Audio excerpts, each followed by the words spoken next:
then if we then start to think a little bit about special considerations where people should maybe be more conscious about if they drive or not, what are some of the medical conditions that you think require special attention when we're considering, are we going to drive? Are we not going to drive?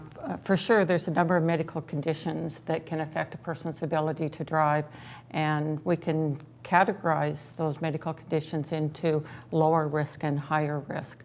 So medical conditions that are of lower risk for being involved in a motor vehicle crash are vision and hearing impairment, arthritis, heart disease, and diabetes mellitus as being in medium risk.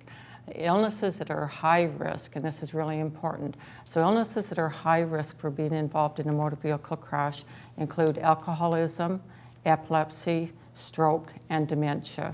And in addition, the drugs, the medications that people take, such as tranquilizers, painkillers, cough medicines, as well as sleep medications, also can affect a person's ability to drive. Yeah, and it's interesting you say that, because there are some medications that say, be careful of, and that this may affect your driving or cognitive abilities.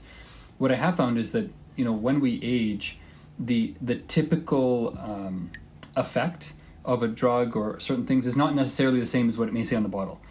Sometimes it says, okay, as a child do this, or an adult do this, and but actually there is a real independent and personal effects by certain drugs or certain things that you have to keep in mind. That is a very personal aspect. I don't think that one can say that everyone that has that takes a certain sort of painkiller or has a certain type of diabetes or a certain level is going to have the same effect when it comes to driving. And there is a very personal part of this that probably requires a medical professional, as opposed to someone just, hey, you have diabetes, you can't drive. Yeah, and it's also the case is that as we get older, we take not one medication, two medications, but three or more medications. So there's polypharmacy, and there's certainly implications associated with that.